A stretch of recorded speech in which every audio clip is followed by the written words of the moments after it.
আমি রূপা কন্যাদান সিরিয়ালের আপডেট নিয়ে চলে এসেছি তোমাদের সামনে। শুরুতেই দেখাচ্ছে সায়ন বিথির সঙ্গে দেখা করতে এসছে আলাদাভাবে ঘরে। দিয়ে বলছে, বিথিকে বলছে, শোনো, আমি দাদা বৌদিকে তোমার সাথে আগে কথা বলতে দিইনি। কেন বলো তো? দাদা বৌদির ইচ্ছা যাতে সম্পর্কটা ভেঙে যায়, যেহেতু আমার আর তোমার সঙ্গে কোনো মতে মিল হচ্ছে না। আমি চাই না যে আমার মানে সম্পর্কটা নষ্ট হয়ে যায়। তোমাকে আমি বলছি, তুমি তো কথাগুলো একটু শোনো বা বোঝো, এসব বলছে। তা মন চুপ, বিথি চুপ করে রয়েছে, কোনো কথা উত্তরই দিচ্ছে না। তা বলছে, জানো সব থেকে খারাপ লাগছে কি বলো তো? আমি সম্পর্কটা যে কোনো মুহূর্তেই নষ্ট করে দিতে পারি, কিন্তু তোমার বাবাকে দেখে আমার প্রচণ্ড খারাপ লাগছে। উনি তো ভেঙে পড়বেন, সেই জন্য আমি কিছু বলতে পারছি না। আর তার মধ্যে দেখছি তুমি হয়তো ভালোই থাকবে এই সম্পর্ক থেকে বেরিয়ে এলে, কেন আমাদের মধ্যে তো আর সেই রকম কোনো কিছুই নেই, যার জন্য তোমার ইচ্ছা পর্যন্ত নেই, বোঝাই যাচ্ছে। এইসব বলছে। আর সেই সময় ওর মেজদি ঢোকে। দিয়ে মেজদি বলছে, সায়ন তুমি আর একটা সুযোগ দাও, বুঝতে পারছো ছেলে মানুষ বিথি, তুমি আর একটা সুযোগ দাও। বলছে, কেন, কিভাবে সুযোগ দেবো দিদিভাই? আমি তো দিদিভাই আমি বলছি, তার কোনো কথার উত্তরই সে দিচ্ছে না আমার। তাহলে তার মত নেই, তাকে তো জোর করে আমি ভালোবাসতে পারবো না, বা জোর করে এই সম্পর্কটা জোড়া রাখতে পারবো না। তো বলছে, তখন মেজদি বলছে, বিথি তুই সত্যি সায়নের মতো ছেলে পাবি না, সায়ন এত ভালো ছেলে। তখন সায়ন বলছে, মেজদি ওসব কথা বাদ দাও। বলছে, না সত্যি, যেটা বলার আমি ঠিক বলছি, কেন তুই ভুল করছিস, পরে পস্তাবি, যা ভালো বুঝছিস সেটাই কর। বলে সায়ন চলে যায়, এবার বিথিও চলে যায়, বিথি না মেজদিও চলে যায়। দিয়ে ওর বাবা তো বাইরে দাঁড়িয়ে টেনশন করছে, ছটপট ছটপট করছে। এই ওর বাবা বলছে, কি জানি সম্পর্কটা কি ভেঙেই গেল, কি বলবে সায়ন কিছুই বুঝতে পারছি না, এইসব বলছে। তখনই ওরা দুজনে কাছে, মানে সায়ন আর নীরু চলে আসে। ওর বাবা নীরাকে দেখে বলে, নীরু তুই কাঁদছিস কেন, কি হলো, বিথি কি বলছে? তখন কোনো কথা উত্তর দিচ্ছে না, চুপ করে আছে। বলছে, সায়ন তুমি বলো। বলছে, না বাবা কিছু না। বলছে, না বলো তুমি, কি হয়েছে? তখনই দেখাচ্ছে যে বিথি তাড়াতাড়ি করে সেই দাদা বৌদিদের জন্য চা, মানে জলখাবার নিয়ে আসে। এসে তাদের বলে, যে বর্দি ভাই আয়, তাড়াতাড়ি আয়, আমি একটু চা দিই। তার সামনের বৌদিকে বলে, দিদি ভাই এই না চা নাও। আর দাদাকেও বলে, চা নাও। তোমরা আমার কথায় কিছু মনে করো না, সত্যি আমি ভুল করেছি। আর তোমরা যদি, তুমি নাকি শুধু সায়নের দাদা বৌদি, আমার কি দাদা বৌদি নও? তুমি তো আমারও দাদা বৌদি, তুমি নাও চাটা খাও। তখন বলছে, হ্যাঁ, তখন ওর দাদা বলছে, হ্যাঁ আমরা তো তোমারই দাদা বৌদি। বলছে, হ্যাঁ দাদা, আমি যা ভুল করেছি আমাকে ক্ষমা করে দিও। কেন ক্ষমা করে দেবেন কেন? বলছি, আমি একটু বুঝতে পারি, আমার রাগ হলে আমি যাকে তা বলে দিই, নিজেরটাই বুঝি, আমি আর কাউরি কথা ভাবি না। আমি বাপের বাড়ি চলে আসি জোর রাগ করে। সত্যি আমার অন্যায় হয়েছে, তোমরা আমাকে যদি ক্ষমা করো তাহলে আমি তোমাদের সঙ্গে, আমি শ্বশুরবাড়ি চলে যাব তোমাদের সঙ্গে। তখন তো সায়ন তো হতভাগ, তার আগে তো কোনো কথাই উত্তর দিচ্ছিল না, এখন দাদা বৌদিকে দেখে এরকম কথা বলছে, সায়ন বেশ খুব খুশি হয়েছে। ওর বাবাও খুব খুশি। ওর বাবা বলছে, সত্যি আমি আজকে তোকে দেখে সত্যি আমি খুশি হলাম, তুই বুঝতে শিখে গেছিস যে নিজের সংসারটা কিভাবে ধরে রাখতে হবে। সত্যি আমি খুশি হয়েছি বিথি, তাই বলে। আর এইসব বলতে বলতেই দেখছি কি রবি ঢোকে। রবিকে দেখে তো ওর বাবার ভয়ে হয়ে গেছে। রবি বলছে যে, রবি এসে তখন সায়নকে বলছে, সায়ন তুমি ভালো আছো? বলছে, হ্যাঁ আমি ভালো আছি, তুমি ভালো আছো তো রবিদা? বলছে, হ্যাঁ ভালো আছি।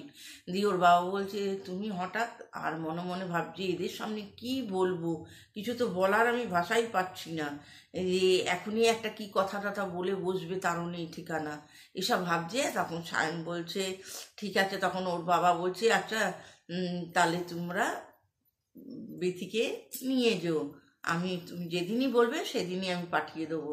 তখন ওর দাদা বৌদি বলে হ্যাঁ ঠিক আছে, আমরা সায়নজি একদিন এসে নিয়ে যাবে। দিয়ে ওরা সব চলে যায়। আর তাদের বসতেও আর বলতে পারছে না ওর বাবা, কারণ হলো রবি ঢুকে পড়েছে। রবি কি বলবে না বলবে, তাদের সামনে মান সম্মান ডুবিয়ে দেবে, তাই এসব বলছে। আর তখন ওর বলে যে রবি বলে বাবা আমি মুনকে নিতে এসছি। বলছে মুনকে তুমি নিতে এসছো? বলছে কেন? হ্যাঁ, বলছে আমি তো তোমার সঙ্গে দেবো না। তখন ওর মেজদি রুকে দাঁড়ায়, বলে না কখনোই না, মুনকে কিছুতেই দেবো না, আমরা অন্ধকারে আর ফেলে দিতে চাই না। তুমি মিথ্যে বলে তুমি বিয়ে করেছো, তুমি বলোনি তোমার আগে বউ ছিল। বলছে বিশ্বাস করুন মেজদি, আমি আমি সত্যি আমি বুঝতে পেরেছি ভুল করেছি। কিন্তু বলছে হ্যাঁ তুমি তো বিশ্বাসটা হারিয়েই ফেলেছো, আর কি করে তোমাকে আমরা বিশ্বাস করব? তুমি কি বলেছো আগের বউ ছিল? বলছে সত্যি আমার আগের বউ ছিল, কিন্তু বলে তাকে তুমি পুড়িয়ে মেরেছো তো? বলছে না আমি তাকে পুড়িয়ে মারিনি, আমরা সত্যি তাকে নিয়ে খুশি ছিলাম, সে আমাকে শেষ করে দিয়ে চলে গেছে আর আমাকে এরকম চণ্ডাল বানিয়ে দিয়ে গেছে। বলছে তখন আর মুন রেগে গেছে। মুন বলছে খবরদার তুমি এসব আজে বাজে কথা বলবে না।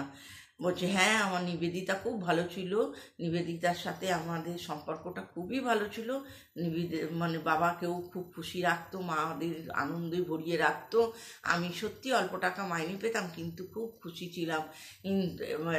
পাশের বাড়ি একজন এসে বন্ধু ফটো তোলার জন্য বলে, এবার আমি ফটো তুলি, আমাকে আর আমার বউ নিবেদিতাকে ফটো তোলে। এবার ওর সঙ্গেও বিশু মানে আমি ফটো তুলতে দিই। পাশের বাড়ির ছেলেটা আর বৌদি ওর আমার নিবেদিতা একসঙ্গে ফটো তোলে। আমি তখন এরকম ছিলাম না।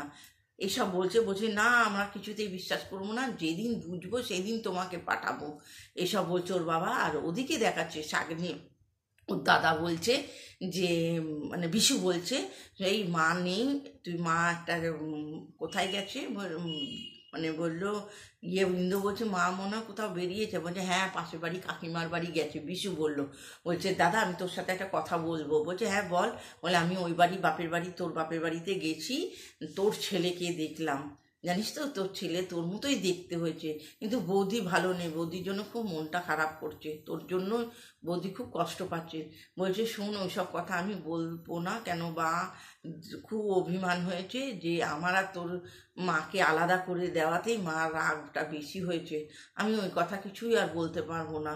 বলছি শোন তুই এই ভুল ধারণাগুলো নিয়ে বসে আছিস, কিন্তু শোন একটা কথা বলছি, তুই যে এই অবহেলাটা করছিস সারা জীবন তুই কিন্তু পস্তাবি।